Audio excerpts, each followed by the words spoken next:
Yeah, it's called Conversations with Jeff, not Screaming Matches. Yeah, you and I do not agree on Calvinism. But look how nice we are to each other. I think it's going to really shock a lot of people, thrill a lot of people. A lot of people are going to have to do some soul searching. It's like, you know what? What are you doing? You're spending all your time trying to destroy another Christian day because you don't understand what's going on, when you should be out there winning people for Jesus. Right. Thank you for the job you're doing. Thanks for being willing to address these kind of issues. They're vital to the church. I feel sorry for what's coming your way, but God bless you, man. It's a good, healthy conversation, and let's keep growing together in the Lord. People won't change unless they hear the truth, though. And so we need to know the truth, speak the truth, and then the last one I would say is that we need to stay in the truth, no matter what the consequences are.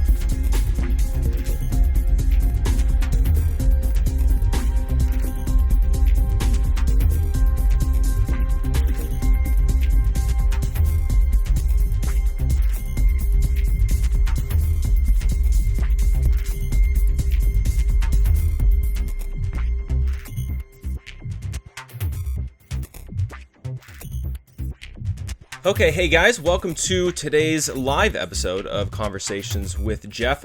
Thank you all so much for tuning in. This is going to be an interesting conversation and an interesting show. Before we dive into it, just wanted to let you guys know that we are still in pre-orders for a book, Church and State, How the Left Used the Church to Conquer America. If you guys go to gatekeepersonline.com/church and state, use the code SAM, who's one of the guests today in Conversations with Jeff, you'll get 10% off. And you get a free copy of his ebook, Why I'm Pro-Life. So that's definitely something that you should check out.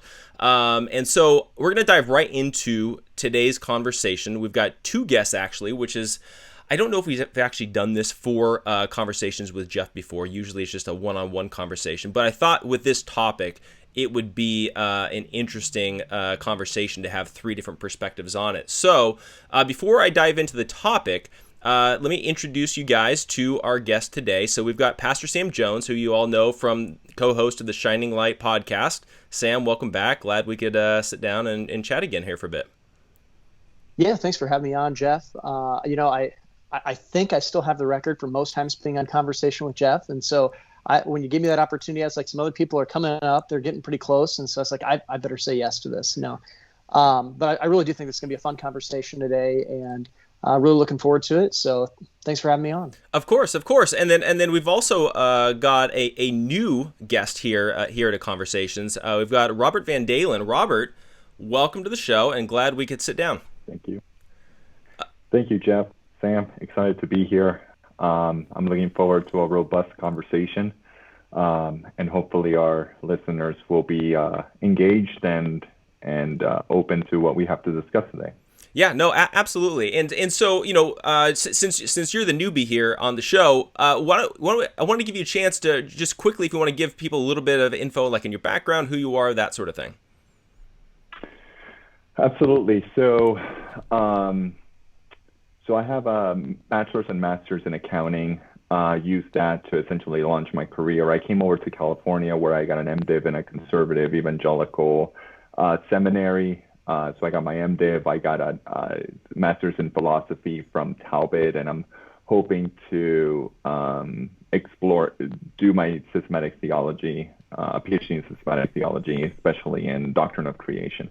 So these issues are how God interacts with creation. It sort of intersects with what we're doing here today.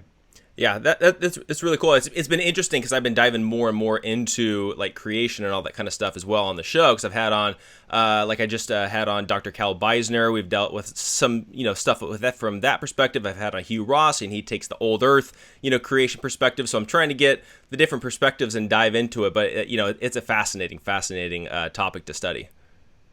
Yeah, it is. Yeah, and so okay, so I'm going to bring you guys both on the screen now, and that worked out because now I'm, you two probably can't see it, but I'm smack dab right in the middle between the two of you guys. So, okay, so the topic today is going to be really about politics. We're going to be dealing with this 2020 election. Maybe even a little bit more specifically dealing with the presidential election. And I think that the three of us, we all kind of come at this from three, different perspectives. looking at this. And so, I'll just throw this out there. I'm going very strongly for President Donald Trump in this election, and I feel like from my perspective, I feel like I'm looking at it from I'm voting for the guy that I feel like is most right or closest to being biblical. And so, that's going to be different maybe than the two of you guys. And so, let's start with Sam. I'm going to put you on the spot here.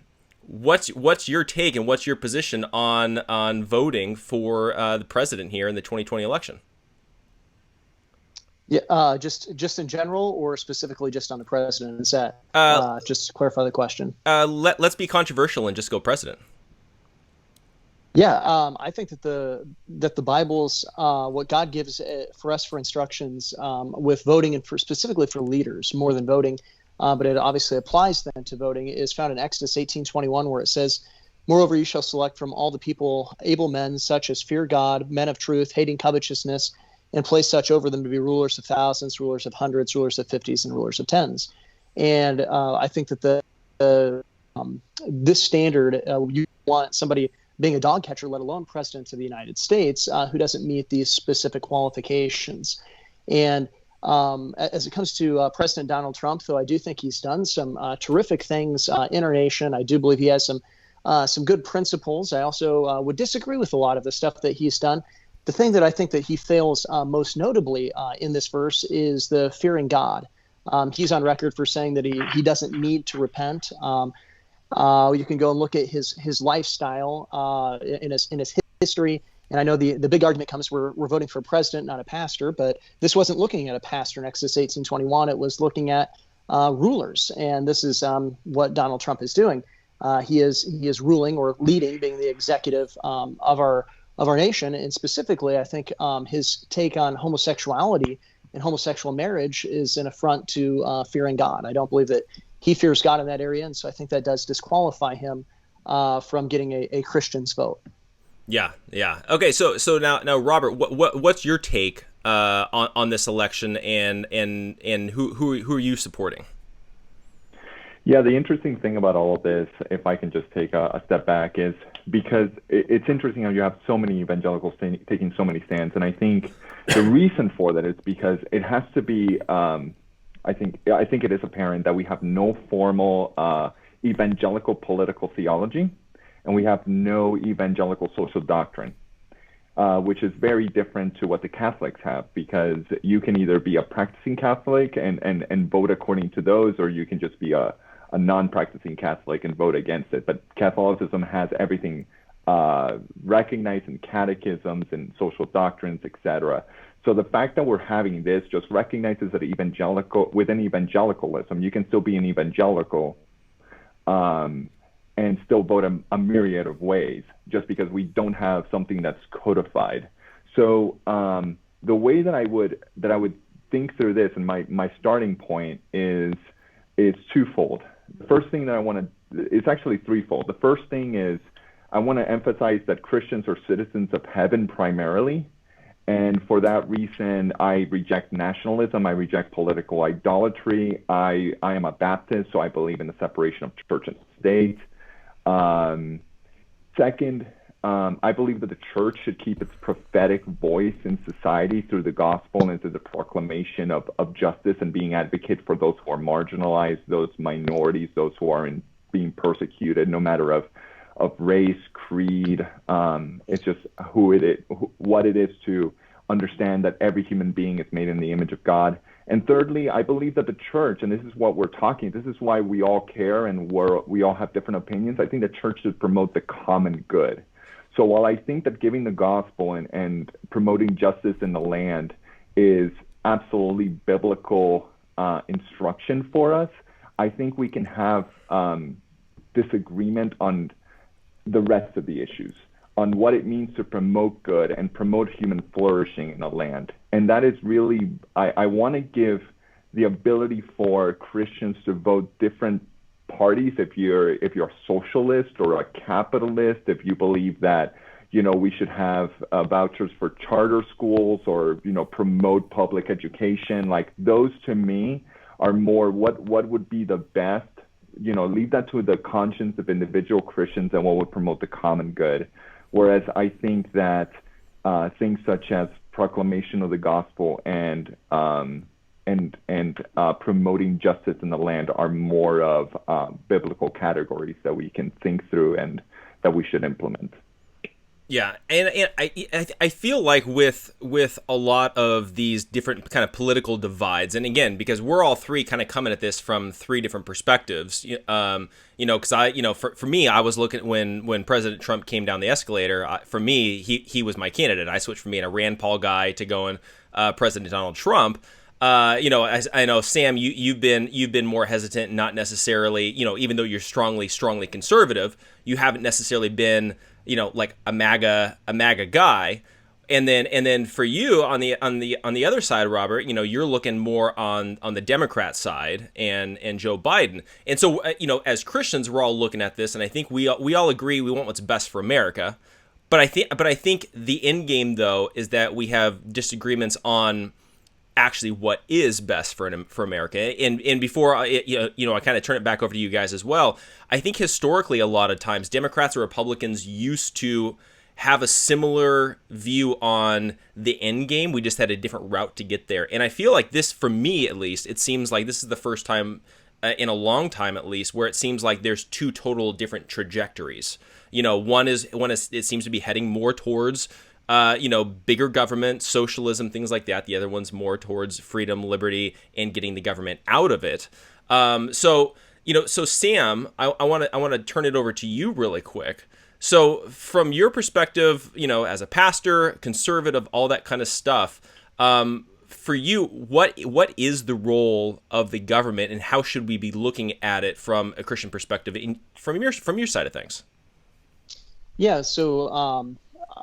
The role of government, I believe that God instituted government in Genesis chapter 9, verse 6, where he goes and actually gives it basically says if man sheds man's blood, by man his blood shall be shed. So he gives the proclamation for capital punishment. And that was, I believe, the institution of civil government. Before that, we didn't see that institution. Before we had family government, but we didn't have civil government. And one of those ways I think we saw that play out was that when Cain killed Abel, he didn't go and he wasn't told to be killed at that time, to be put down, to have capital punishment put against him. And that comes back to the fact that there was only family government at that time. It was very much everyone did what was right in their own eyes. It was an anarchy, so to say, type of society before that. And then God government, and we see is that all the people come together and start building the Tower of Babylon. So we can see the great power and strength of the civil government as it can unite people under one banner to go and to accomplish great feats.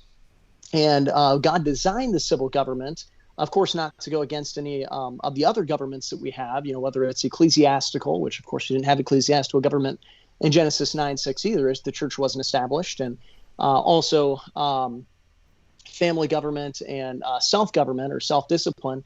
But all these things work together, and specifically the main categories of civil government are to protect the innocent and to punish the wicked. And we can see that confirmed in the New Testament also in Romans 13, verses 1 through 5, where it's going and giving the prescription as to what a government should look like. And it's bearing the sword not in vain, so bearing it righteously, bearing it justly, and being actually God's ministers. That word they're ministers there is the same word that's used for deacon. I mean, so it's something that God cares about quite a bit, the civil government, but it is that they are to act righteously by bearing that sword in a proper way with justice. But the question I think that it comes down to, or I think we're probably going to see the biggest divide, is how do we define justice? But I don't want to get too far ahead of myself in the conversation, I guess. But I think the main purpose of civil government is to defend the innocent or protect the innocent and to punish the wicked. Yeah. And then Robert, from your perspective, looking at the role of the government, because I know you were talking about like human flourishing and the common good and things like that. I feel like with Sam, he's more looking at it, the government being, essentially encouraging good behavior, discouraging bad behavior, enforcing actual justice, and then it's more of a limited government kind of perspective. From your end of things, what do you feel like the role of the government actually is? Yeah, to be quite honest, I believe that throughout history there have been many different types of governments, and Christians have always believed that their form of government was the correct one. So you have Eusebius in the early church who had an almost idolatrous view of Constantine as this is the guy who's going to save Christianity, right? You have Augustine with the City of God, who basically sees this heavenly kingdom, earthly kingdom dichotomy. You have the magisterial reformers. The reason they're called magisterial reformers is because they used the state at that time to essentially launch the Reformation. You have the Genevan government with Calvin, the German princes with Luther, etc. You have, obviously in this country, we believe that capitalism and limited government, as at least conservative evangelicals do, is the right form of government and the most biblical one. In Europe, you have Christians who believe that a big government and a socialistic form of economy is actually the biblical one. And in China, you have Christians who believe that communism is actually the biblical form of not only a political theology, but an economic one. So what I'm saying here is that government in itself has changed. In fact, in the 16th and 17th century, a lot of the proponents of monarchism in the Netherlands were essentially Dutch Calvinists, and they believed that God's will was predetermined and that monarchy was actually the best form of government. So I transcend this whole discussion on government to say that there isn't one form of government that is biblical. There isn't one form of economics that is biblical. I think what is important for Christians is to promote the common good, and I do believe that democracy and that capitalism are the best forms of government and economic policy. But I'm not going to say that the Bible chooses one kind of government over the other, as long as and I'm not disagreeing with Sam. I think that government has some responsibilities here, but I think the expanse of it can be myriad. I think the execution of it, as long as it promotes the common good, all government is, in a sense, given to us by God for our good, even when and Paul's writing that while you have a very tyrannical Roman Empire, right? That we would say this is not good. The morality of the Caesars was terrible. They were involved in emperor worship. They were pagans. They were obstructing justice. And I guess what I'm trying to say is that the Bible doesn't give a clear, distinct political theology. All it gives is our responsibility within whatever government we are in. Yeah. Now I want to ask a clarifying question. Okay. So because you've talked about the common good a few times, and I know we hear this phrasing a lot, but what do you mean by that more specifically? I mean, I think those are matters of conscience, right? And I think it's what you talked about in your introduction, Jeff. It's about, wanting what's best for America. And I would like my kids to grow up in a prosperous country where they're safe, where they can get jobs, where they're free to preach the gospel, assuming that the Lord finds it well to save them.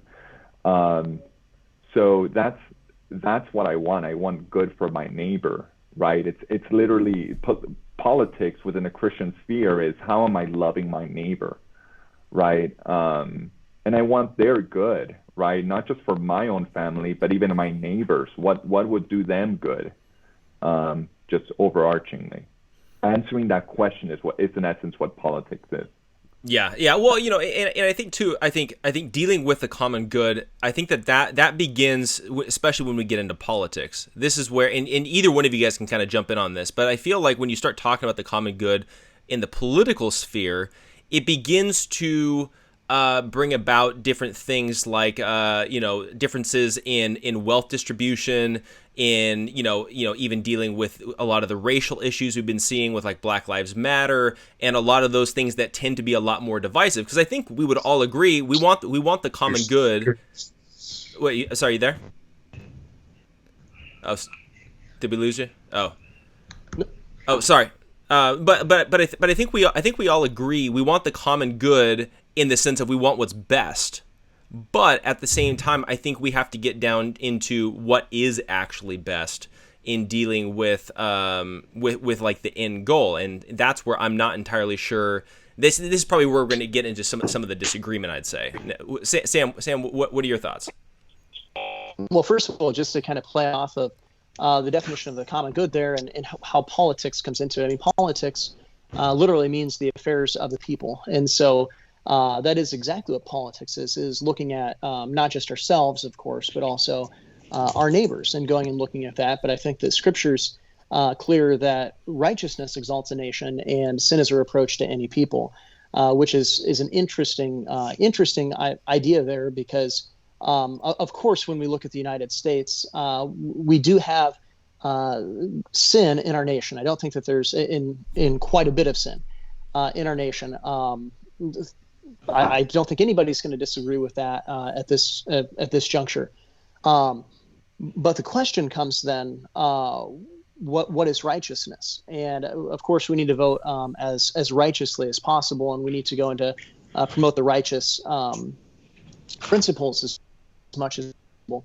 And so the question I think that it really comes down to, and kind of looking at all this, is how do we define righteousness? And I think that as Christians, especially evangelical, the typical answer that we would look at is, of course, letting God's word define that. And specifically, I would say Christianity has defined that in the broadest, most simple term within the moral law, which is what Jesus is referring to when he says, love the Lord your God and love your neighbor as yourself. But that moral law is summed up within the Ten Commandments, specifically the second half of them, the last six, is what we think about.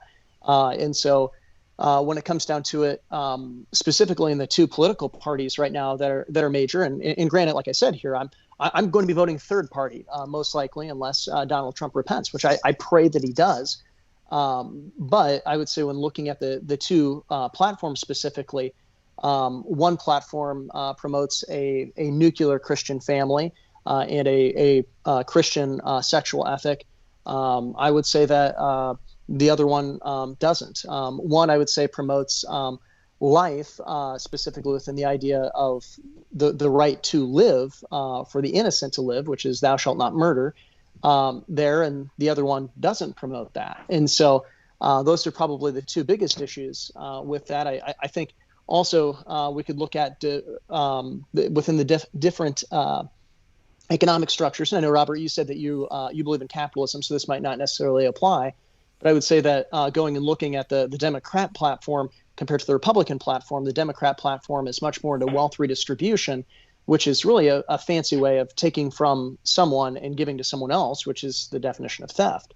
And so I think that violates also the thou shalt not steal. I mean, we could go into, I think thou shalt not covet. I think you could throw that on both sides. I understand there's a lot of times on the Republican side, crony capitalism. And of course, I don't think any of us would go and necessarily promote that. I think I can speak safely that none of us are on that side. As all three, I think, of us would claim to be capitalists, but not crony capitalists.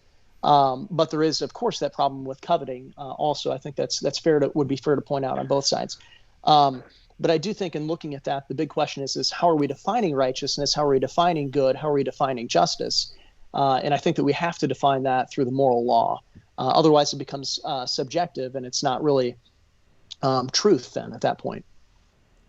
Yeah. Now, Robert, what attracted you to the idea of casting your vote for Biden? and the Democrat platform even, because I think that tends to be, I think, one of the biggest concerns is from a lot of evangelicals is a vote for Biden is a vote for the platform, which includes things like racial reparations and abortion and homosexuality and things like that. So from your perspective as a Christian, what attracted you to that side? That's a loaded question. Sorry I lost you there for a second. I had some problems with my audio. I'm sure you recognized it. I'm glad that we're sort of getting down the road, and I think I've set some parameters on this, and I'm glad that there's a lot of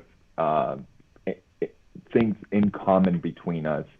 When I now think of the common good, which is I'm not sure if it's complete. It is defined by the moral law, but I don't think it's only there, because I think unbelievers can also tell you, hey, this is flourishing, this is not. There are some Kantian, Thomistic, different versions of what the good is, and I don't have a view of total depravity where truth is only found in Scripture. So I'll say that where the good is far more than what Scripture. You can still have a moral law, even one that isn't that is God's truth but isn't defined in Scripture. And with some of the points that you have raised, I mean, wealth redistribution, let's just leave it at that. I read a news article where 59 of the richest Americans have more wealth than the lower 50% of America. Talking about wealth redistribution, I mean, that's example number one. When I think about abortion, I'm devastated by it. But I think it's important to know that the Republican Party is not pro-life, in that they've had super majorities in the Senate, particularly during. Oh, I think we lost his audio. I think. Here, let me. And the thing is, I don't think he realizes. So okay, so let's. I'm pretty sure he doesn't. Yeah, I'm pretty sure he doesn't. So let's see if he can come back. I'm going to try to message him on. Oh, I got it. Did we get it? Am I back? Yeah, you're back. Yeah, you're back now. So it's the AirPods. It's all good. So Rand Paul had an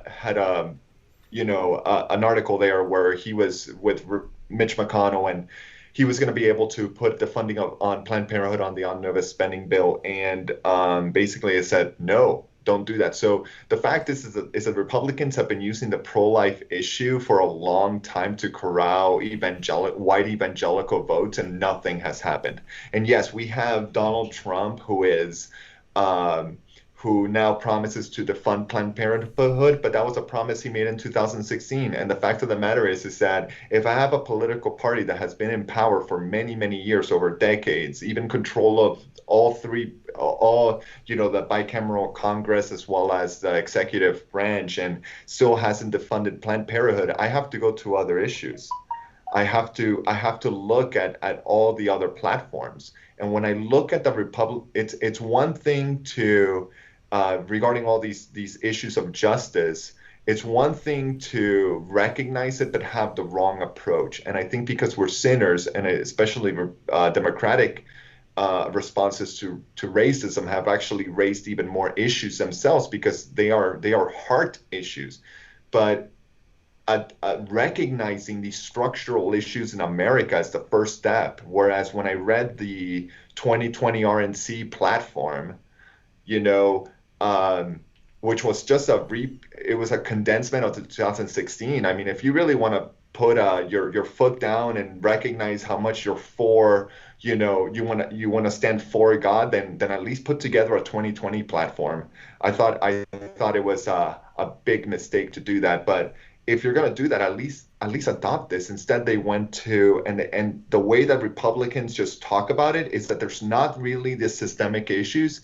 It's just all about giving opportunities. And I just think that this is not, if you can't even recognize the issues, the fact that there is systemic racism and inequality, wealth inequality, and you're thinking that, you know what, these 59 Americans that own more than 50% of Americans, that they have earned that money and that it would be stealing to take it away from them. I think that a large part of their wealth was already wealth distribution from the government, from Americans over to this concentration of wealth. Yeah, well, yeah, I think when you're dealing with wealth redistribution, and the fascinating thing with this, and especially when you're dealing with income inequality, which actually Sam and I were both contributing authors of a book we put out earlier this year called Social Injustice, and my chapter was actually on income inequality. And what was fascinating about that was that back in the early 2000s, Donald Trump wrote a book with Robert Kiyosaki called Why We Want You to Be Rich. And the whole premise of the book was predicting that the income gap, essentially the wealth gap between the wealthy and the poor, are just going to continue to expand. And I made the argument that as conservatives, we need to acknowledge that there is income inequality, that there is extreme wealth and extreme poverty. But I think that the difference, between our approaches, or the difference between the Democrat platform approach versus, let's say, the conservative side, is that what we see is we see that gap widening the bigger government gets, the more involved it gets in the economy. And that's why President Trump, back in like 2005, 2006, whenever it was, he wrote that book, predicted it and said, if you don't want to be poor, you need to get rich now, so that way you can avoid that kind of a thing. But I think the thing is that what we're looking at is the Democrat platform is actually being enacted out here in California, where I live. I'm not sure where you are, but I'm out here in California. Yeah, high taxes. And I oftentimes say half jokingly, it's communist California. It is a socialized place because we have it's almost a third world country. It's extreme wealth and then extreme poverty, and the middle class is getting pushed out. Whereas when you see more conservative states with the idea of like limited government and things like that, you see almost not a whole lot of extreme wealth or extreme poverty. You see almost exclusively a middle class. And so then the interesting thing, I think, from my perspective looking at this is the Democrat platform the solution to income inequality, or is it the conservative side? And so what's your kind of response to looking at it from that perspective? Yeah, so I think we agree on it a lot, except for the California part. I mean, there's a reason people live here, and it's for the weather. And it's not like California is just being oppressed by the government. If California were to be its own country, it would be the 5th largest economy in the world, right? It would have surpassed Great Britain. I mean, the economy out here is unbelievable, and there is a robust middle class. And like with any other state, you're going to have problems. But what you're seeing is the fact that you don't have, just to be frank, just stepping away from this, you don't have a dynamic political process. And I think the problems of California have more to do with a monopoly on the whole political spectrum, the fact that it's all governed by one political party rather than anything else. I don't believe that it's a third world country. If so, it's a very rich third world country. I do believe that house prices are through the roof, largely because of supply and environmental policies. But again, it's more along those lines rather than I just don't think that it's a third world country. Yeah, well, yeah, that's what I was saying. It's like half jokingly, but it's still that idea of you have the wealth, you have extreme wealth. Like you could be in Beverly Hills, and you've got multi millionaires, and then you drive 3 blocks down the road, and you see the most insane poverty that literally rivals a lot of third world countries. And I think that for me is more the point. Like when you're driving through LA, you're driving through different parts, San Francisco even, you have extreme wealth, you have extreme poverty, not as much of a middle class as you would have in, let's say, Iowa, where Sam lives. Yeah. Well, and so one thing that's kind of interesting here to look at, I think about this too, and I think we need to keep this in perspective, especially when we're talking about the context of the United States. I just looked it up really quick, and so as long as I'm reading these statistics right, so correct me if I'm not.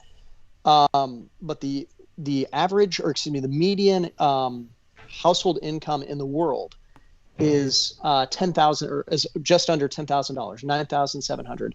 The median household income in the United States is just under $70,000, and the poverty threshold is actually above the median household income within the world. It's about $12,000, or for a family of four, it was, I think, $24,000. Let me double check that there. $26,000 in the United States. So when we look at this, especially with the idea of looking at the wealth within the United States being majority in one area or one group, and then going and looking and saying, well, all these other people are super poor within the United States, that's actually not true to the context of the world. And going and looking that they're actually above average when it comes to the context of the world in comparison.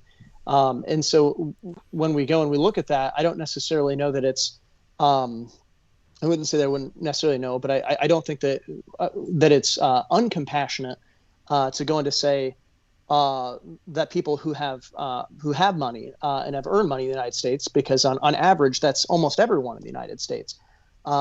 It's in comparison to the rest of the world, that they've gained it the wrong way or have it wrongfully. When you go and we look at this in the perspective of the entire world, with that, whereas then going and saying that redistributing that wealth the other way, we're talking about still somebody who I'm definitely a lot closer to the United States poverty line than I would be in the top 4% or something like that. But I mean, we have it a lot nicer here than what people do across the world. Yeah, again, I'm just trying to defend California. A lot of this also has to do with going to where the jobs are. The houses that are worth more, it's because of and that you go more towards the coast, it's more expensive. And I don't know where in California you are, but if you go into the Central Valley, let's just say, you can find home prices that are comparable to anywhere else in the country, and it's California, right? It's just not a lot of people want to live in the Central Valley. So it really, I mean, it just depends, right? But I think in the big thing of all of this, when I look at the Democratic platform, I'm appalled by just this repulsion towards the pro-life cause, and the pro-life, I mean anti-abortion. But when I look at the Republican 2016 platform, I'm also repulsed by the fact that it seems like the fix to a lot of problems, according to the Republican Party, is jobs, right? Where Trump says that he's the best president since Lincoln because he's given more jobs to African Americans. And I think that's a mentality that Christians have to be careful of for this reason. We are more than economic units. And trying to fix these deeply moral issues through economic means feeds into this whole cycle, right? So people are leaving California, just to use this loosely. People are leaving California because it's squeezing out the middle class. And that means they're breaking up their communities. They're leaving their churches. They're leaving where they grew up to go somewhere else. In other words, this cycle of capitalism is breaking off human relationships, church relationships, accountability groups, because they just can't afford to live there, right? I mean, let's just call it what it is. And that's where capitalism is leaving behind the local community. I think as Christians, we need to push back against saying that, these free market forces have to break up the communities that we're in. And that's why it's not just to fix these deep-seated issues. It's not just about providing jobs. It's about confronting them, and as a government trying to do their best to fix these, but as evangelicals confronting those as sin and applying the gospel to them. And I think the very first step is recognizing that these are even issues. And when I read through that RNC platform, I get the feeling that that they don't really see this as deep issues. Well, I agree that of course we're more than economic beings. Now I think the question is when it comes to specifically economics, how do we fix that? And one, I think that the Democrat platform, it brings forth that we fix this through regulation and government intervention, whereas in the Republican platform, not always in the case. Sometimes we get in the way agriculturally. I understand that all too well. Being in Iowa, we've got a lot of statist things in our platform. As on a platform committee this last year, and going like, I don't know about this agricultural thing, but and things like that. But I'm not saying it's perfect. But I mean, we've all probably been to go get our license before. The government doesn't tend to do things very efficiently.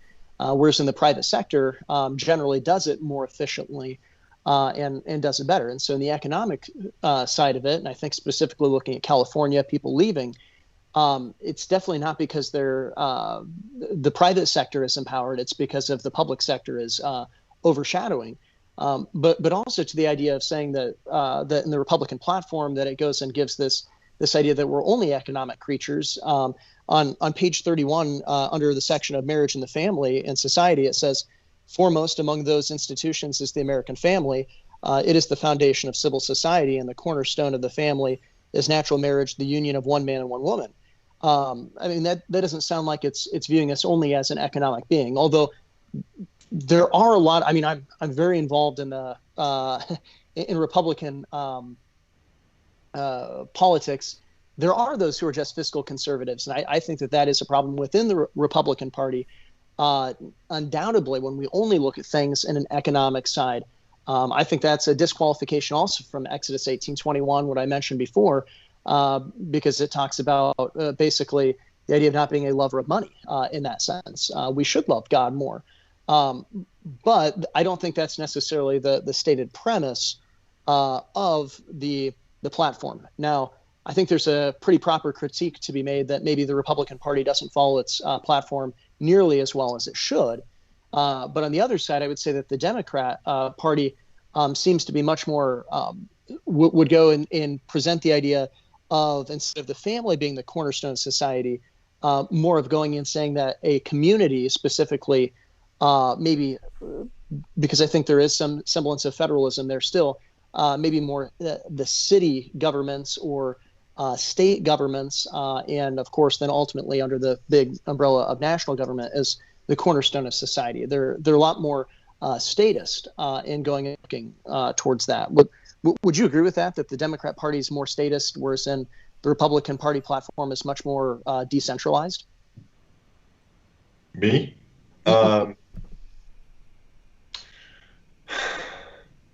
I get that this is like a talking point for conservatives, but when I read the DNC, yes, they don't say these words. The cornerstone of American society is the nuclear family, right? They don't say that, but I don't get the sense that they're after families. I get the sense, just like the Republicans, they're subject to powerful lobbyist forces. And sometimes those lobbyist forces, with charter schools and different things like that, it's not necessarily pro-family, but I just don't think they're going after families. I don't get that sense at all. Well, aren't they going for more the destruction of the family and going and looking at abortion and LGBTQ rights and things like that? I mean, that's not the nuclear family according to the Bible.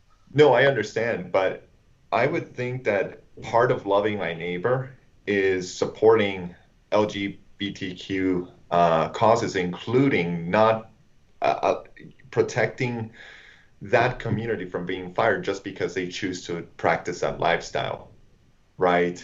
Just because they're pro-LGBTQ, just because we have same-sex marriage, it hasn't necessarily resulted in the breakdown of the family, right? Well, I would agree in the sense that perhaps that definitely the breakdown of the family was occurring before that. Within our society. But I mean, undoubtedly LGBTQ marriage or gay marriage contributes to that. And I mean, when we look at the idea of loving our neighbor, of course, when we look at this, it says in Genesis 1:27, God created them male and female. And as you mentioned before, not all truth necessarily is revealed and revealed solely through Scripture. I mean, that's also in natural law is in accordance with that. Right. And we do see about double the rate of like LGBTQ youth in attempted suicide, which is absolutely a tragedy. I don't think anybody wants to see that. But wouldn't it make more sense to go and look at, well, God says this, and they're going against the design that God says, so therefore there are ill consequences that come from that. So therefore to fix those ill consequences would be to restructure the design and to get the design proper.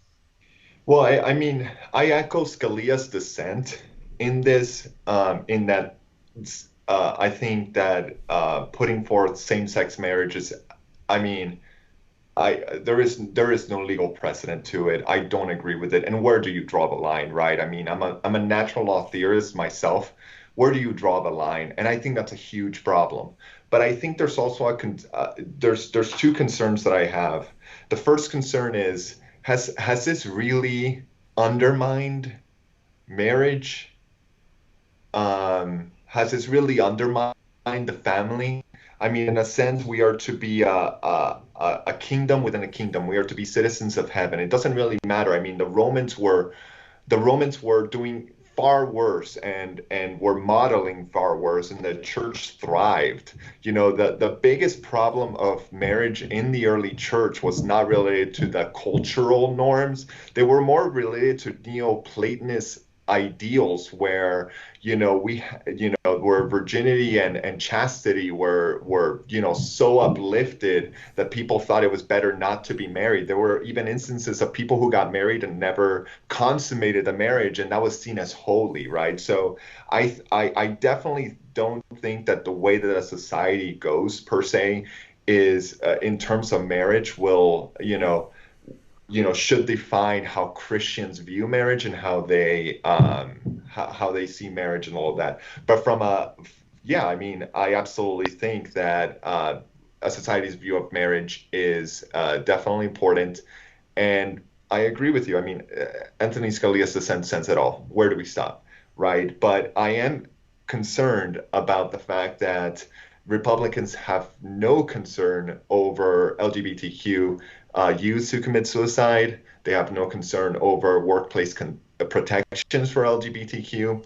And I guess what I'm trying what I'm encouraged by, and I'll say this, is the Republican Party moving forward, right? With Marco Rubio and other Republicans basically coming out in defense of trade union and the working class, saying that just having a singular concern for businesses is not really the best thing for the common good, and it's not really great for the party platform and the longevity of the party.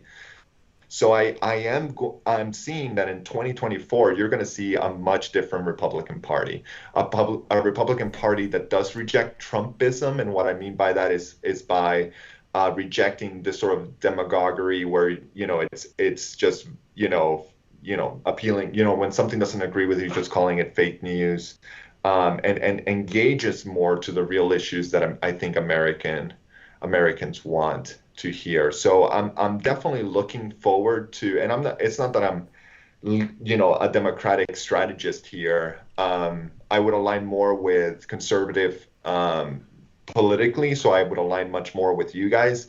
What I can't do is, and I guess, I don't know how much time we have left, Jeff, but I guess I don't see a third party vote as being viable personally. I just don't see it. I think, according to George Will, we live in a two-party system, and that gives us some flexibility and some ease of options instead of researching what each third party believes. So I personally, and I respect you, Sam, who's going to vote third party. I respect you. And my Biden vote was more about a rebuke of Trump than necessarily an endorsement of the party, even though I believe that the DNC platform is far more biblical because of its holistic approach to the pro-life issues. We have to care more about people, not just when they're born, but throughout the end of their lives. And I think that's immensely important. I agree, abortion is murder. And I've been a single issues voter for a long time. This is the first election really where I'm tired of being played by the Republican Party. They've really done very little to curtail abortion. Every single one of their laws have been stricken by the Supreme Court, even justices appointed by conservatives, and I'm going with much broader issues in this election. Yeah, well, and I'll just say the same, and then you can jump in really quick. Yeah. But what's interesting to me is you were citing the issues of like LGBT and how Republicans don't really care. It seems like about whether they're getting fired or committing suicide or things like that. But to be fair, what's interesting is that Trump has kind of bucked that, and he's really been one of the most pro-LGBT presidents that we've had. I mean, you look at, he's had I think it was Richard Grinnell has the highest position that I think anybody's ever had that is gay. Trump, he's, when I was in DC, I had lunch with a guy who was the Trump LGBTQ spokesperson. I mean, nice guy and all that, but they were very specific about outreach to the LGBTQ community, and they're probably the most open to the LGBTQ community out of any Republican president ever. So it's interesting that that's the line that you're talking about, but yet it's the president that's most open to that compared to previous ones, if that makes sense. Yeah, it does. Okay. So just one real quick about voting third party, just to make a defense, and I understand you weren't necessarily attacking that.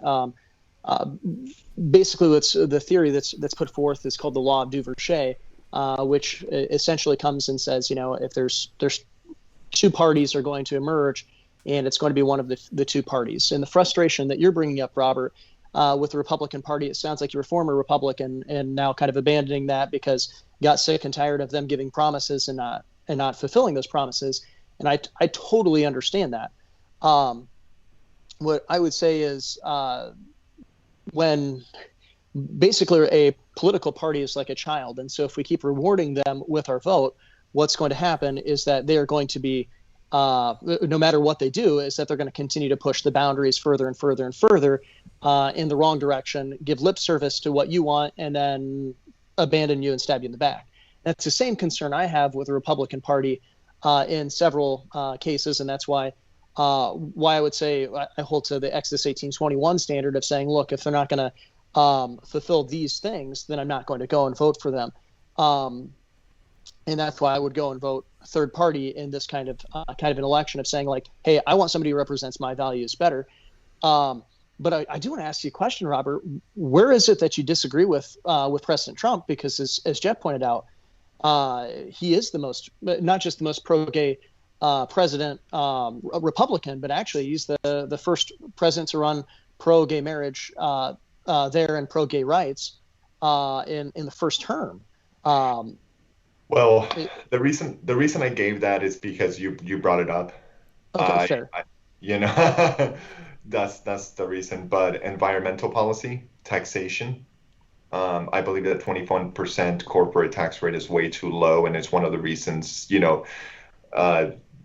it encouraged stock buybacks and an overvaluation of the stock instead of actually spurring growth in a meaningful long-term way. So environmental policy, unions, it's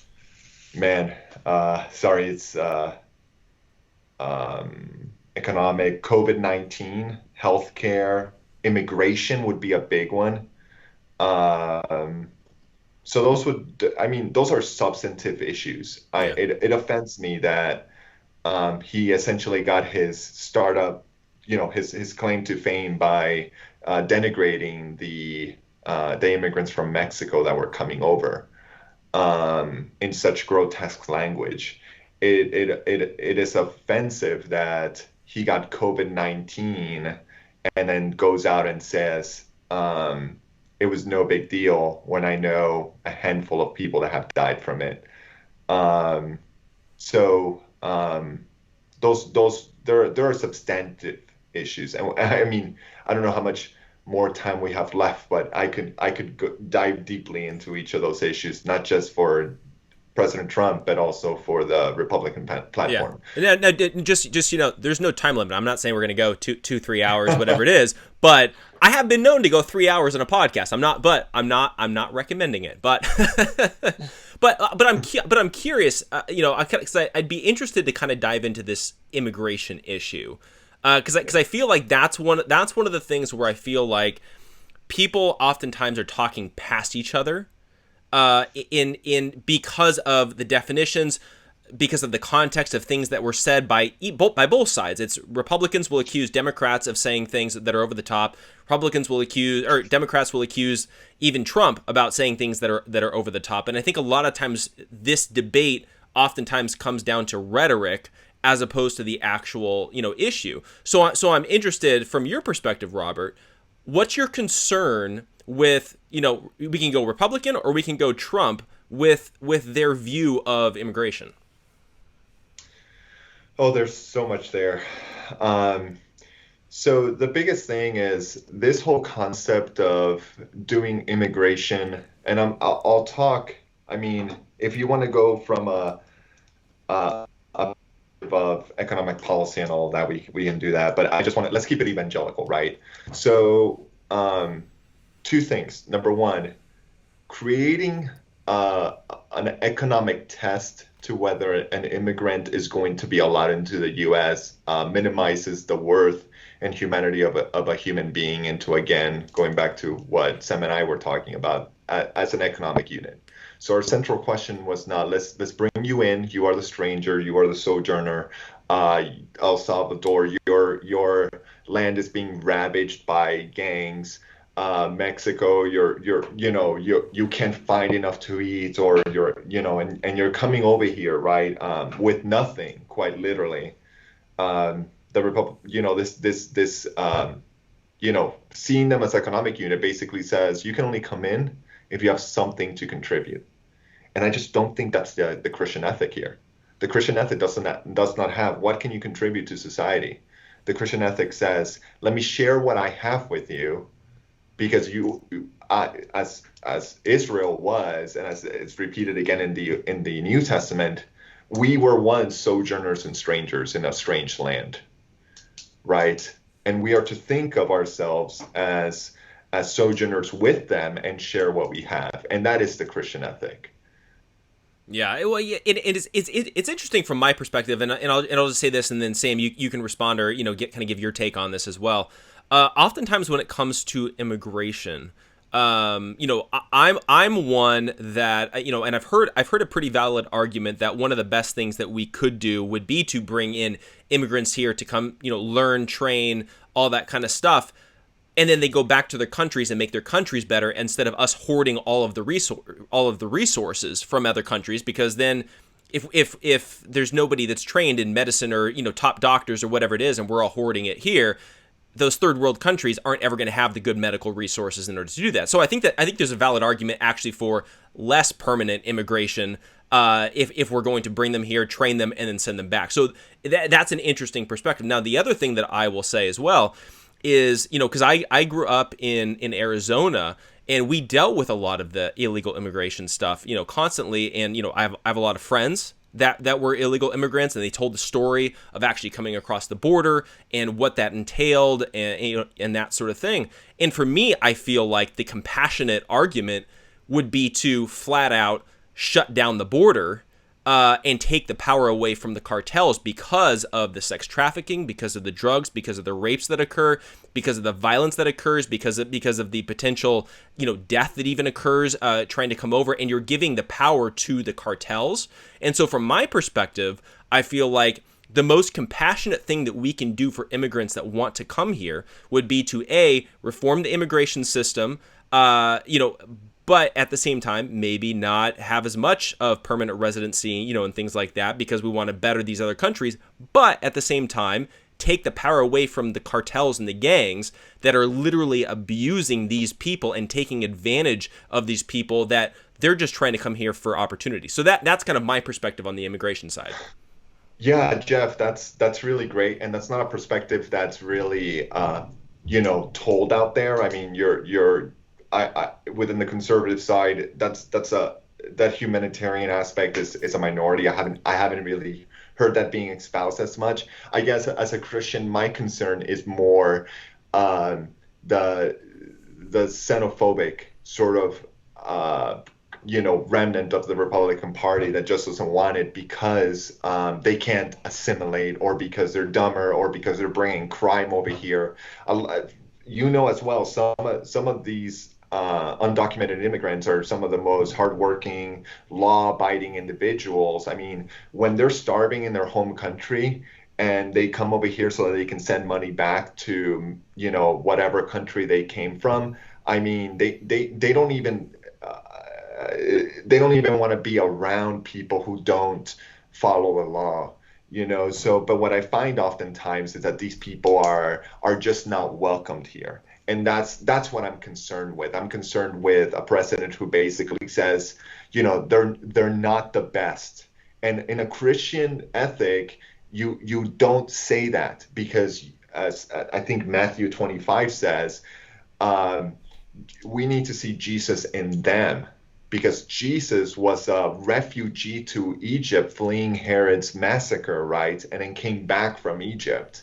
So, Jesus was in jail. Jesus was impoverished. He was a stranger. He was a sojourner. And he basically, tells his disciples, his disciples asked him, when did we ever do this to you? And, you visited me in jail. You did this when you gave me a cup of water, etc. And oftentimes we don't see these immigrants as a way to serve them. Sometimes we see them as they're coming, and I think this is halfway right, where they're coming towards us, so we need to give them the gospel, but it's still sort of a white man's burden, right? Where it's like, it's still our jobs to be the teachers and to teach them how to live. And there was a senatorial candidate the other day, I saw her tweet that basically said that people who come from the third world have no idea how to live in a civil society. And I'm just, I don't know if she's Christians or not, but that is certainly not the Christian mentality. The Christian mentality is we need to serve them. If they're coming over here, especially as refugees, Syrian refugees back in 2017, 2018, when they're fleeing, the civil war and ISIS and all of that, to be turned away. And these were our brothers and sisters. These weren't even Muslims or anything like that. These were Christian people who were being turned away by our country because, they might be, there might be some extremists hiding among them. And I just, when I see this, I don't see the Christian ethic in that. As a Christian, I speak to this as an evangelical who wants to make sure that we don't turn the ones who are needy, who are oppressed.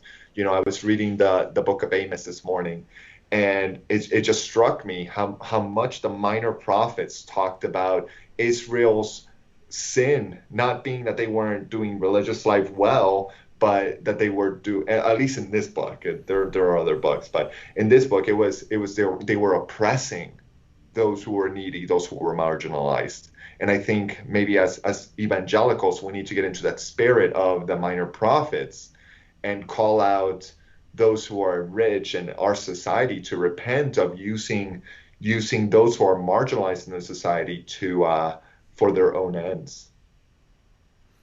Yeah, Sam, what are your thoughts on that? Yeah, well, I think one of the big things that you're bringing up is the Christian ethic. In the Christian ethic, I think that there's a few different ideas behind what the Christian ethic is, and one that I would put forward is found in 2 John 1:6, where it says, "This is love, that we walk according to His commandments." This is the commandment, as you've heard from the beginning, that you should walk in it, and so it kind of confirms that idea. Sorry, I just had like 15 notifications pop up on my phone here, but. We look at this idea, and I think there are two different ideas when it comes to the Christian ethic, or two predominant ones. One is what would be defined as a situation ethics, which was put forth by Joseph Fletcher in the 1960s. 1966, he wrote his book, Situation Ethics, The New Morality. And he defines it quite a bit with this idea of love of a love ethic, and as he put it, as opposed to a law ethic. And this was I don't want to say quite a radical idea, because I believe in practice it had been around since the beginning of time, essentially. But at least for Western civilization, it was academically quite a revelation here for Christianity. And I'm not saying necessarily I wouldn't agree with situation ethics. I'm not saying that necessarily in a good way. But he would say that we should have a love ethic as opposed to a law ethic. But the problem that I find with this is that Scripture, like I said here, 2 John 1:6, or John 14:15, where Jesus says, "If you love me, keep my commandments." We find that love and law, or love is actually law is how love acts. It is how it's played forth. That God has set forth a specific ethic as to how we ought to live. And when it comes to immigration, what we're looking at now, of course, I'm not against immigration at all.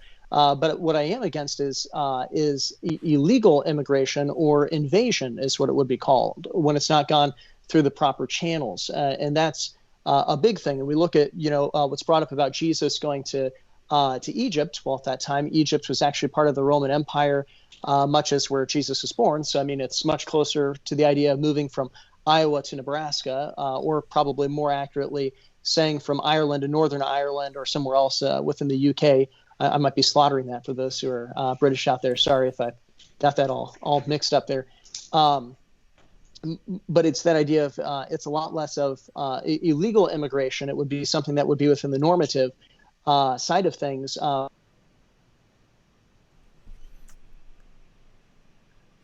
Legally. Now, I don't think that there's anyone who would go, I shouldn't say, because there probably are some people who would go and present that there shouldn't be immigration reform. I think there should be immigration reform. Maybe we do need to look at how our rules are as to how people can come in and different things like that. But the other thing I would put forth, and I think this is probably where a lot of the disagreement comes to that idea of illegal immigration and immigration. Robert, you had stated at the beginning that you're not a nationalist. I would go and say that the Bible actually does teach nationalism. Now, it doesn't teach it in the sense of like it isn't like the Nazis who are National Socialists or things like that. But it does teach it in Acts 17:26, where it says, and he has made from us one blood, every nation of men, to dwell in all the face of the earth, and has determined pre-appointed times and boundaries of their dwellings. And so we can see there that pre-appointed times and dwellings, those are what we call borders. And so he has gone and put actual nations upon this earth. In looking at that, it's not necessarily a global society, but a individual national societies. And he does make those distinct. And of course, those are by geographical borders.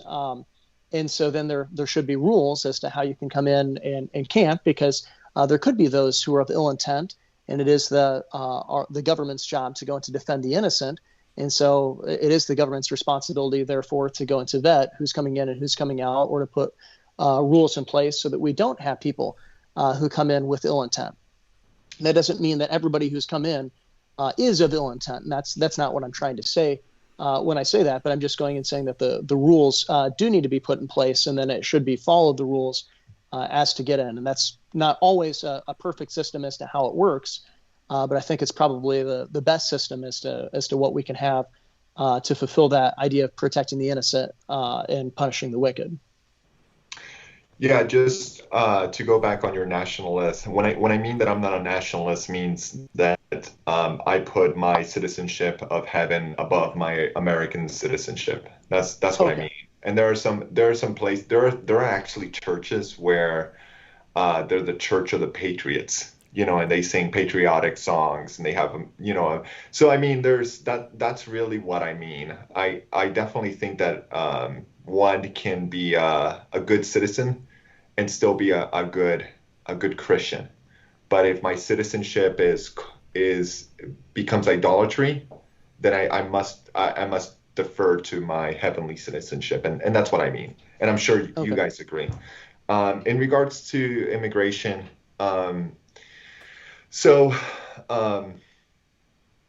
these borders that have been placed are man-made.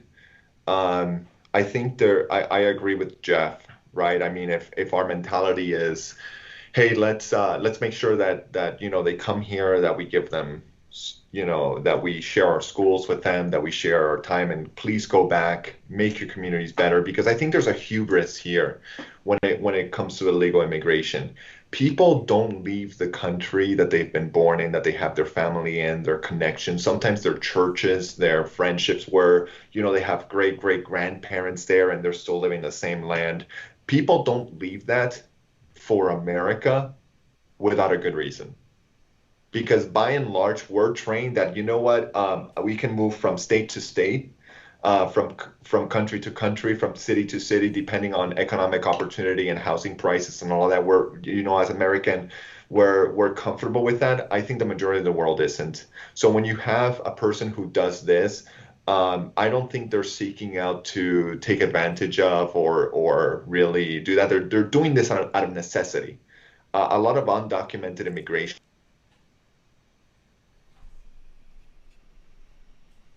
the control coyotes, as Jeff says, because they want to live in a land that doesn't even love them or want them or considers them to be illegal. A lot of people do it out of necessity. And what I'm saying is there are arguments, pros and cons. I could mention the fact that undocumented immigration is a public charge for the first generation, but in the second generation they begin contributing towards society. So over the long run, even undocumented immigration is good for the overall economy. There's a reason corporations are for undocumented immigration, because we need the labor so that we can expand and our GDP can expand, and so that we have more labor and more entrepreneurial spirit and all that. So there are those arguments.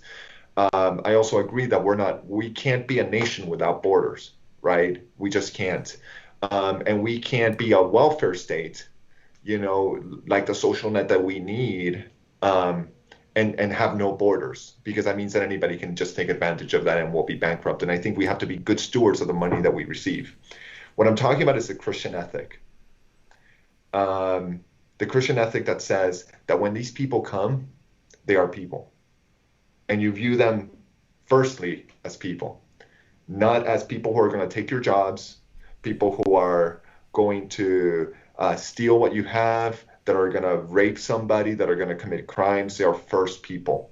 And it's not even people where when they come, we need to teach them how to live. These barbarians that we need to teach them the finer way. These are people that we need to serve. And primarily, the example that we get here is of the incarnation, where Christ, when he came, he had every right to be a king, but instead he came in the form of a slave, right? He served others. He didn't come to teach us. It's interesting. It never says that Christ came to teach. I don't want to use that language, but the dominant language of Christ's ministry on earth is service. And through that, he serves us through his teaching, through his example, through ultimately his active and passive obedience, imputed to us in righteousness. So I'll go there, theological language, but it talks about service. And I think to model the incarnation to these people who are coming over, disenfranchised, impoverished, in desperate need, our role as Christians is to serve them. To not look out for how can we serve them and make ourselves feel good, not look at how they're stealing from us, not be scared of them as being, of ill repute, but to demonstrate the love of God to them. And that is what I'm concerned about. Yeah, well, it seems like to me though, looking at it from the other perspective, a lot of the arguments against, let's say, the conservative side, or even the Trump side of this issue on immigration, it seems like it's rooted in the and I'm not trying to attribute motive to you or anything like that. But it seems like it's rooted in the talking points that we'll see, like on CNN or the mainstream talking points and things like that, only in the sense of, like, for example, dealing with President Trump and the claims of xenophobia against immigrants. That was dealing with the fact that there are criminals that do come across. It doesn't, and he didn't say all, but there are criminals that do come across. And we know that, especially dealing with MS-13, dealing with the cartels, dealing with things like that. In dealing with a lot of these different issues, I think, I don't think, at least for me, and I've talked to a lot of conservatives. On my secular show that I have, Freedom 1-on-1, I interview a lot of the mainstream conservative, leaders and people you'd see like on Fox News and people that you see being interviewed everywhere. I haven't met anybody who doesn't view them and isn't compassionate towards the immigrant that's trying to come across the border. What I see, though, is a priority on the fact that we do need to have a border. We do need to enforce it. There are different motivations, some economic, some compassionate, like mine. Although I wish more people would take my approach on the reasoning and the argumentation. But I think that, I guess, dealing with all of this, dealing with immigration, dealing with the economy, dealing with all these different issues, I see the rationale of critiquing the Republican Party. But then to take that in support of the Democrat Party, so far as casting a vote for them, it seems like we're taking that vote and casting it for the complete opposite, for a party that is completely for open borders, for a party that's completely for abortion, for a party that's completely for redistribution of wealth and social justice and a lot of this kind of stuff. And it seems like we're taking away a vote from a party that maybe they're not acting as much as we wish that they would, or that they're not following through as we wish they would, and then casting it for a party like that's represented by Joe Biden and Kamala Harris that's going completely opposite, it seems like to me, of what the Bible would talk about with a lot of these issues that we've been referring to. Yeah, and again, in regards to immigration, I would still say that the Democratic platform is more biblical than the Republican one. So I guess kind of what I'm seeing in what you're saying, though, is that it's not compassionate, or somehow compassion and law and order are somehow opposed to one another. And I don't want to straw man you on that. Is that what you're saying here? Is that somehow upholding our borders and being compassionate are two things that are against one another? I'd have to think about that. But what I do know is that sometimes these mantras of law and order are really, especially when you go back to the Nixon era and how law and order was used as sort of a code word for segregation and for white supremacy, it seems I really don't like that term. Are these opposed to one another?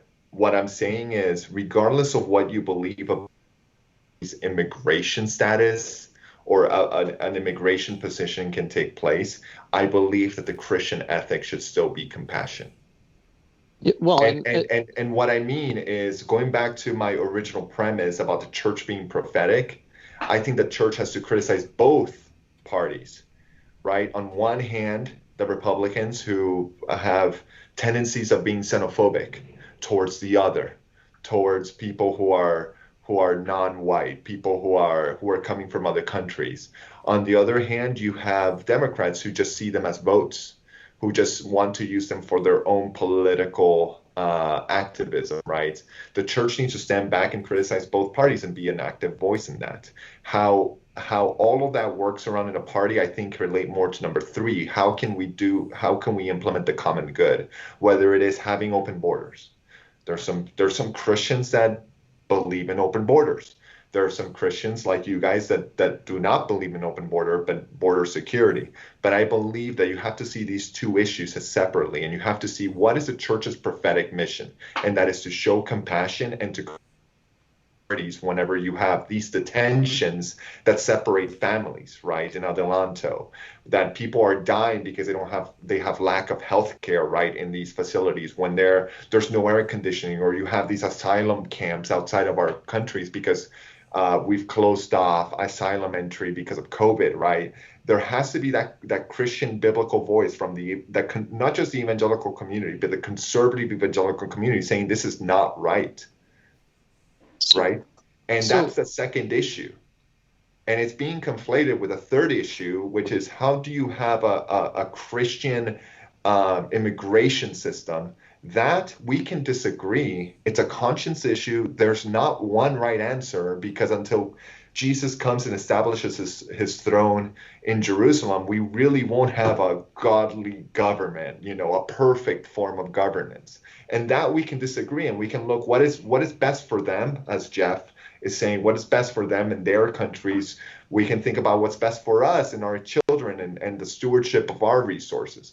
But I guess what I'm trying to divide is the church's prophetic voice and the common good. And I think these two come mix, and we say, well, the biblical position is borders. And I'm just not sure you can make that distinction just because borders is in the history of civilization is a fairly recent thing, going back to basically Greece, right? And especially modern borders. Before, people could just literally walk from country to country.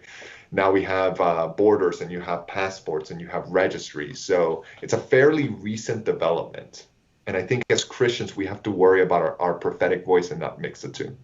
Well, let me polarize the situation in a good way, I think, as opposed to a bad way. A lot of times polarization is wrong, but I think in taking this to an extreme, it might help give some clarity on this, because I don't think that necessarily upholding, and it's fine if we don't use the term law and order, but upholding the laws of the land, or the agreed upon rules, or the laws, they're in compassion, are necessarily in conflict with one another. I was put in a situation a few years ago where had a man come for counseling, and I'm not going to obviously get into anything that's super specific, but needless to say, he was involved in pedophilia, and of course, totally wrong, totally terrible, all this kind of stuff. And there were two things I wanted to find out. One was, in fact, actually, I asked him, I said, have you turned yourself in? And he did, which was good. And he's in prison today for that. But the second thing I was concerned about was the salvation of his soul. And so in going and looking at that, we went through the gospel, and there came a time after about 4 Bible studies, actually, I think it was after the 3rd Bible study, that he came to me and he said, I want to thank you for 2 things. One, not being easy on what I did that was wrong. And the second thing is sharing the gospel with me. And this man now leads Bible studies in prison, which definitely is not an easy thing given his position. But looking at that, I don't think that we can necessarily say that compassion and laws are necessarily have to go against one another. In fact, I think they go for one another, because part of justice is that there is a consequence for doing something that's wrong. And when it comes to our nation, we do have these rules. And so am I saying that we should go and look at people who illegally immigrate and say, oh, gee, I hope they go to hell? Well, no, of course we shouldn't do that as Christians. We should have a gospel care for them and want to share the gospel with them. But that also doesn't mean that we have to be in favor of breaking the rules. Now, maybe that means that we are in favor of changing those rules and looking at that kind of a thing. I do understand that perspective also. But looking at that, I don't think that necessarily that means that we have to be in favor of illegal immigration in order to be compassionate either. Yeah, and I agree with you. I think, again, with the church's prophetic voice, I think we have to call out both political parties and just make sure that they retain some semblance of Christian ethics, right? We need to be loving. We need to serve them. And it's our job as Christians to do that. And I think sometimes when we align more to one political party, we sort of lose that prophetic voice and it all just becomes political. What I'm also saying is that we can have different takes on this topic. That it's not like pedophilia. I mean, it's not. I understand in a sense, but we can have different solutions, and they're all going to be imperfect. But I think what we try to do is have the most good, right? And we have to take a lot of different factors. So there are some people who believe. I like Jeff's point a lot. Let's just have a hard border. You know what I mean? Well, the argument is you're just going to empower the cartels. You're going to empower the people who would normally just have walked before. Now they're going to use criminal enterprises, get behind semis, pay off people, and get them bribed. So if you make the laws more stringent, you actually aid circumvention of those laws. And we can argue about that. I think that's fine, and we can do the best we can to make sure we're promoting good, and where that compassion that we have as evangelicals is coming through in the way that we're doing the law. That first one, the prophetic voice, I don't think there's room for disagreement there. I don't think you can be a Christian and love the Lord your God and hate your neighbor, right? I mean, they go hand in hand, your love for God and your love for others, and applied, right? But I think there's room for disagreement as Christians on how this is enacted. And what I see with the RNC and DNC is you essentially have two parties that are trying to solve this issue in different ways.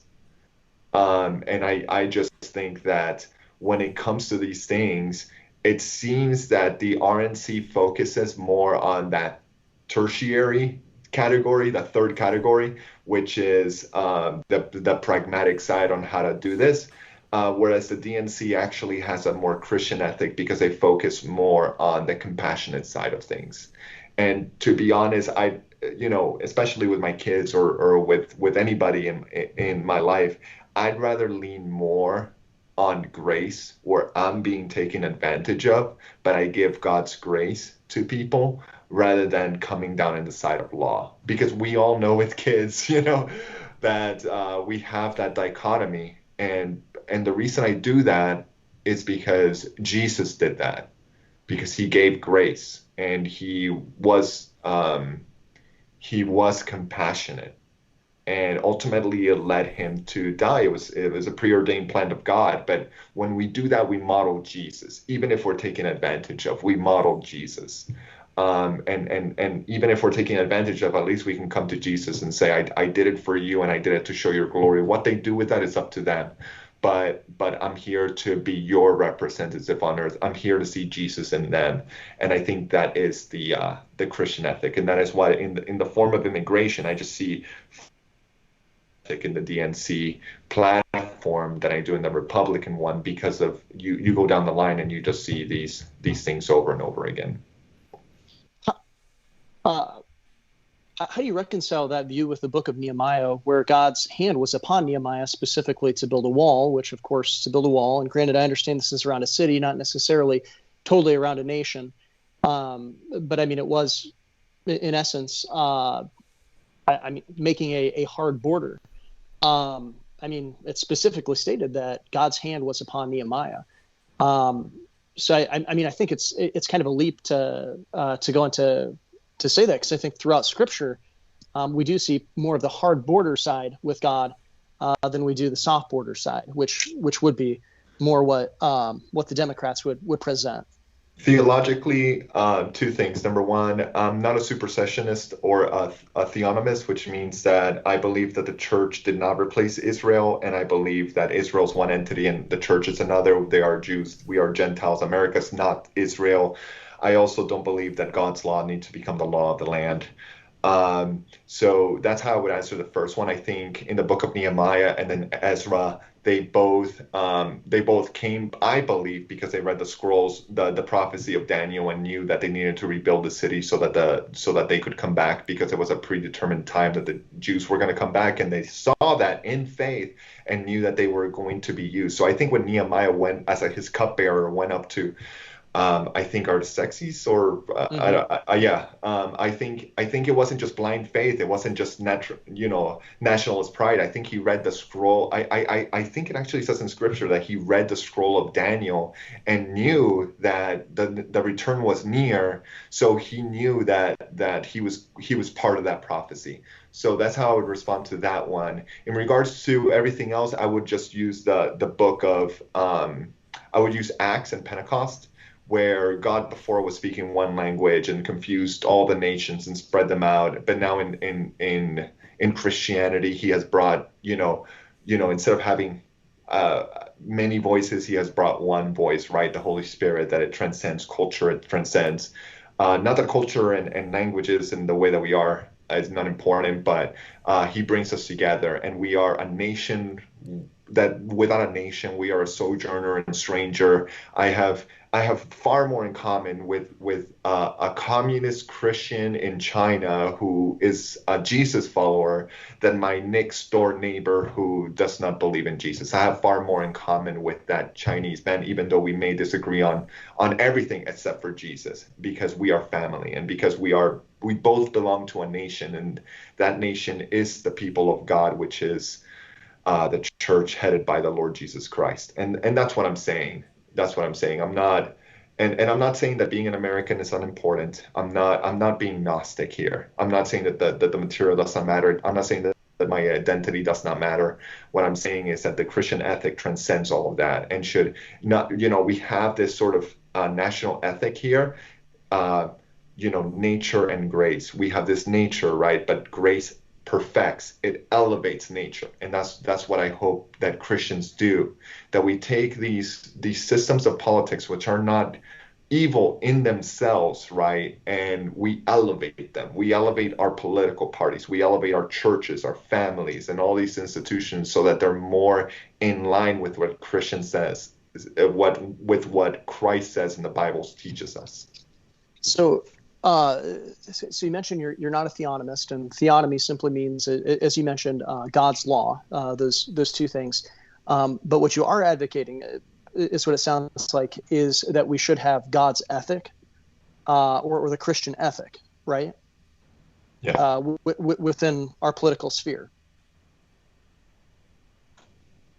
Is that correct? God's ethic in the political sphere. No. What I'm saying is that we should it's not that the Christian ethic should become a political party. That's not what I'm saying. What I'm saying is... So do you think that there's something better than the Christian ethic for the political party? Because wouldn't the Christian ethic be the greatest good?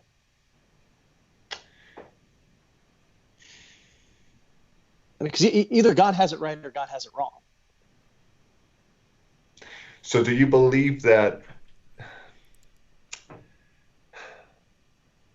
Yeah, I'd have to get back to you on that. I'm not comfortable with theonomy just because what law is it, right? Where in the New Testament do we receive instructions on? Did I lose you guys? No, we're here. Yep. Hello? No, okay. We're. Can you hear us? Okay. Sorry No about worries. the connection. Yeah. Yeah.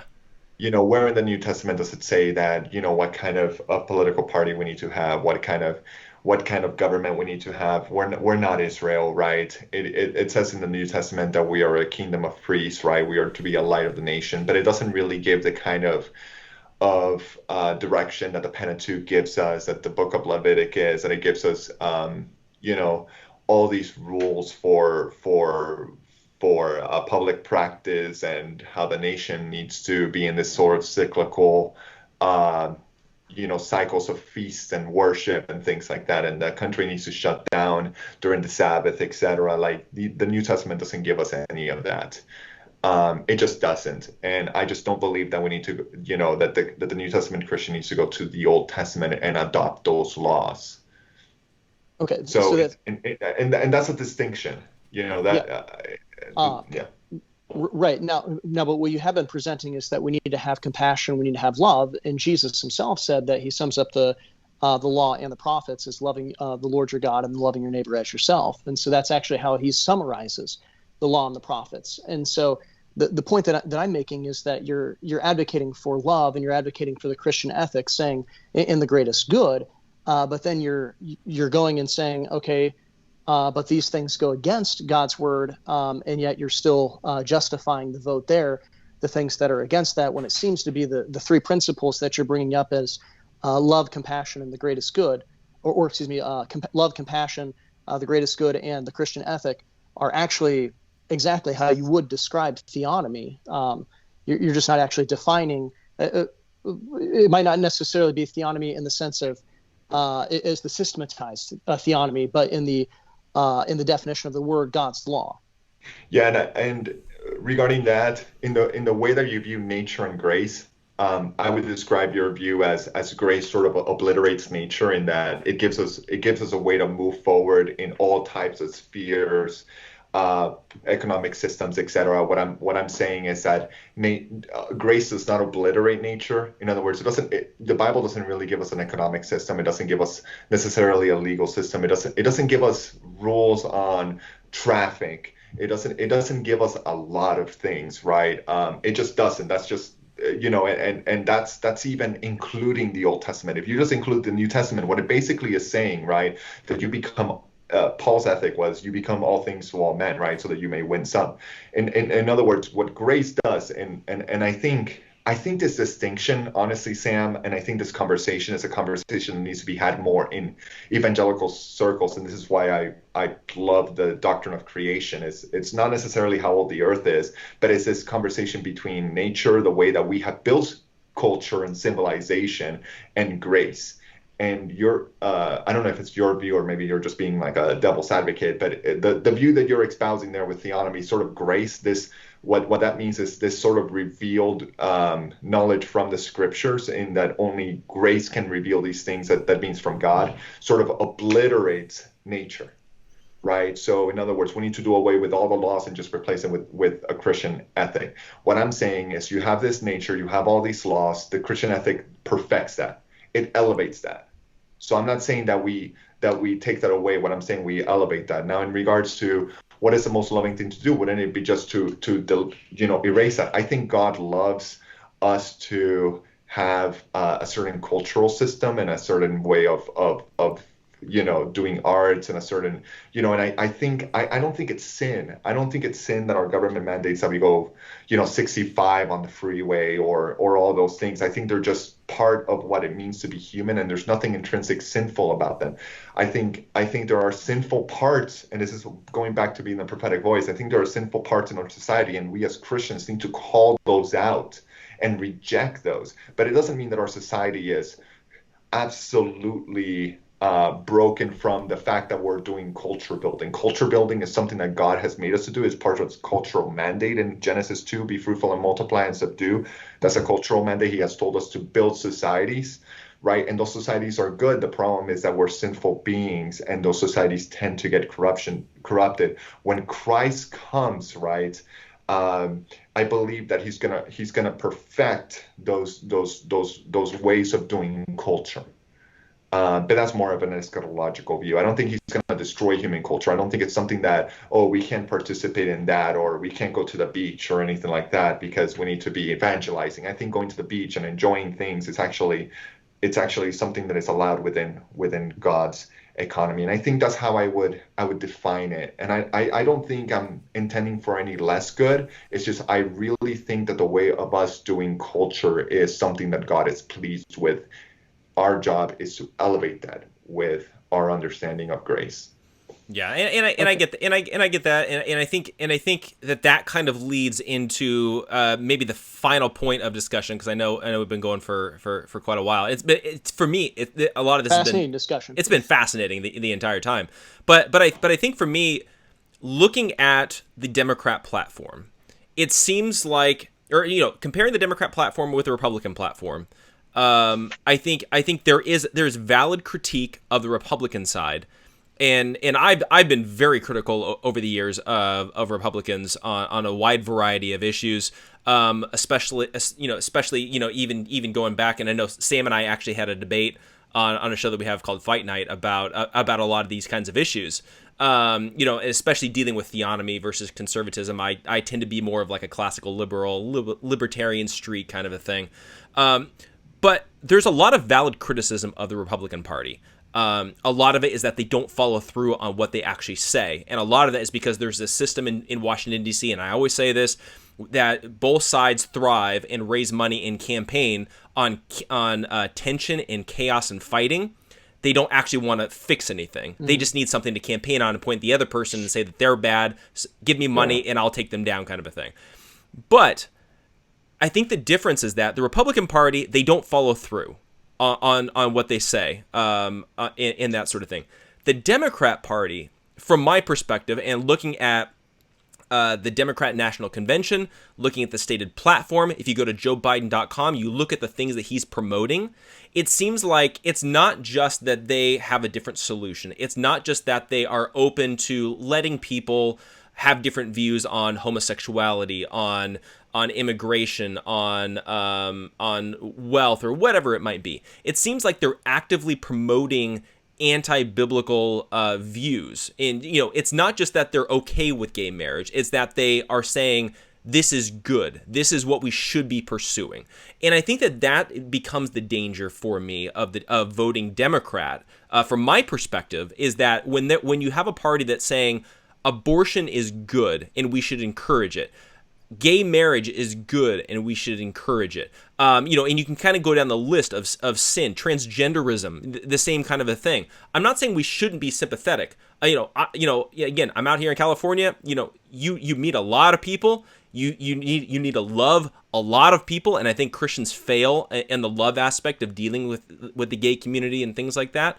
But there's one party that it seems like they're actively promoting sin. And I think that for me is the concern with Christians voting Democrat, is when they are actively promoting the abortion and the gay marriage and the transgenderism, and the list goes on and on and on. That to me seems to be my concern, if that makes sense. Yeah. And the point is well taken. Unfortunately, we live in a complex world where we have to make complex ethical decisions, right? And the fact of the matter is that there are parts of the DNC platform that are deeply troubling. It's not lost on me that abortion is murder, that there are individuals that are okay with partial birth abortion. To me, I just think that is, if that's not a tall tale sign of where we are as a nation, I don't know what is. What I also care about, however, is the fact that the Christian response to racism has been so poor that nobody knew what critical race theory was until Black Lives Matter basically arose, right? Black Lives, their slogan has been there, their mission statement has been there for a long time, and now Christians who are for racial equality are now being accused of being Marxist. There are a lot of terrible things in this country that are being perpetuated by both political parties. And the decision wasn't easy. When you invited me on the show, my tweet said that this decision wasn't easy to support Biden because I recognize all of that. I think the Democratic Party has a problem in their hand where they have competing ideologies that contradict one another. It's very hard to be transgenderism and still be a feminist, because feminism sort of loses its appeal there, right? So you have these liberation theologies that contradict one another. How do you bring them together? You really can't. But on the other hand, you can't really be the president of free world and literally make things worse. And I think that the president's response and the Republican Party's response to George Floyd and everything that happened this summer has been poor. Nobody, I don't know, maybe you guys disagree, but nobody likes looting. Extremes aside, right? And when I saw George, and I'm going to bring this up at the very end so that we don't have any time to discuss this really. But when you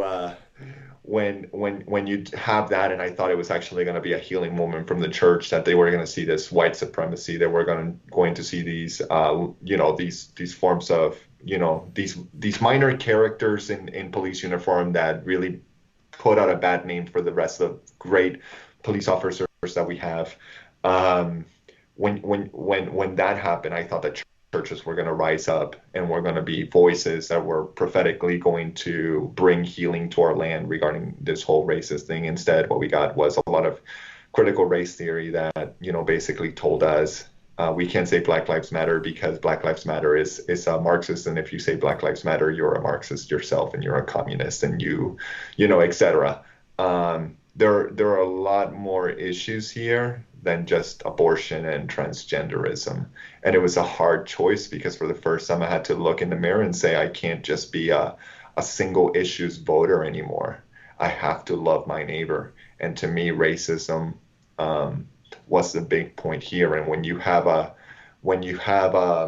a president who tear gasses other Christians to pose with an upside down Bible outside of a church promising law and order, I think it sends the wrong message. And as a Christian, as an evangelical who thinks that the prophetic voice of the church is one of the ways that we are that prophetic voice is to make sure that justice flows down like a river upon this land. I just found his action and the Republican talking points to be out of line with Scripture, and it was a hard decision because both political parties are imperfect. I think Sam, you found what works for you, and I found what worked for me. But I think it was a hard choice because of what you say, Jeff. There's a lot of things in the Democratic platform that are just anti-biblical, and I would say there's a lot of things in the Republican platform that are anti-biblical too. Yeah, well, and I think for me, to dive a little bit into the whole racism side of things as well. Again, just a little bit, because I know we're at the end, but I feel like I think that there's, and maybe to a certain degree on both sides, and because again we have to give credence to critiques on both sides and that sort of thing.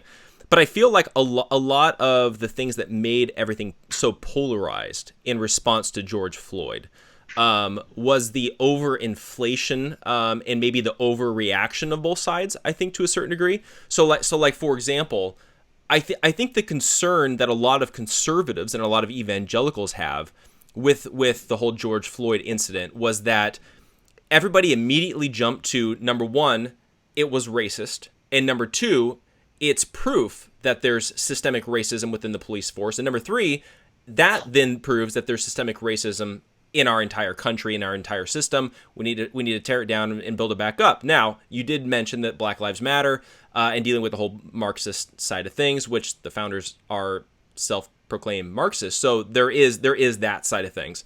But I think that the thing is that a lot of us were just like, let's just wait and find out, was this actually racist or not?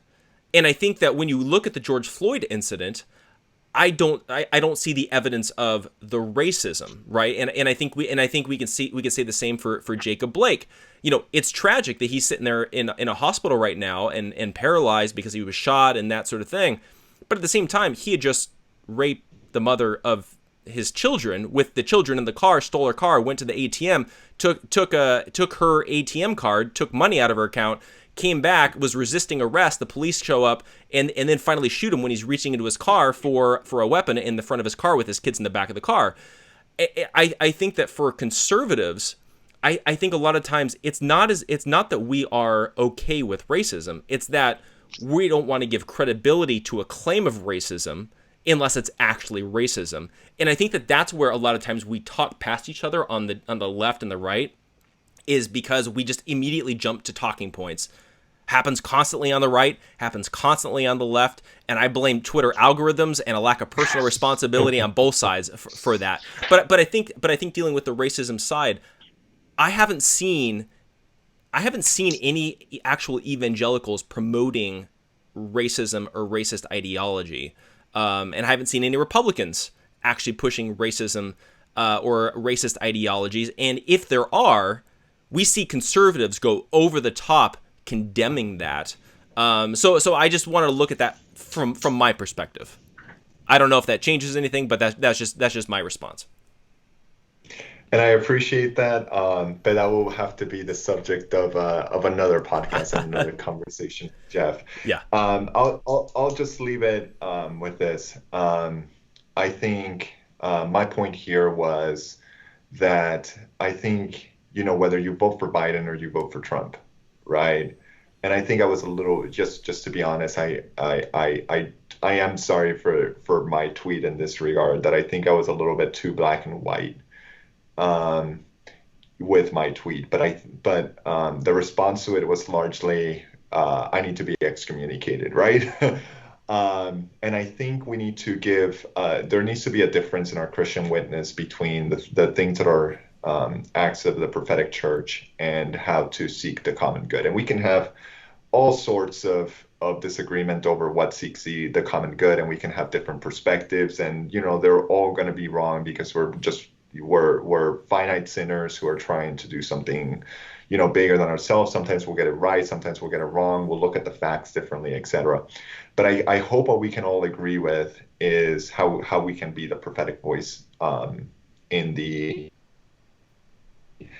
this by and large society, whether you're a theonomist or whether you just believe that the grace that we've been given from the Lord Jesus Christ can elevate even our society, both political parties, because God is not a Republican nor is he a Democrat. And we just try to do the best that we can with complex moral choices.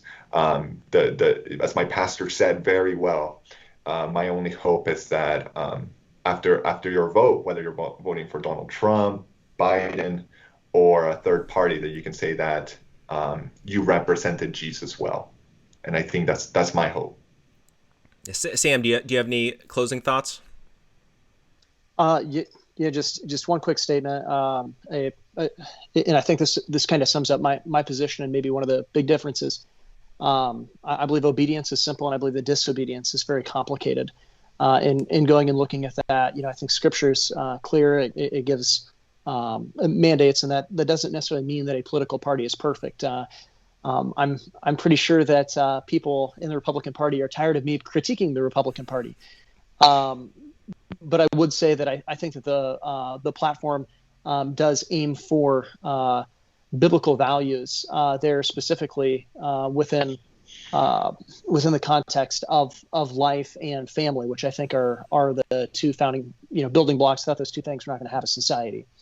And so I think that's where I think that's the importance comes down to. Yeah, and then for me as the Trump supporter, I say just everybody go out and vote for Trump. That's the answer.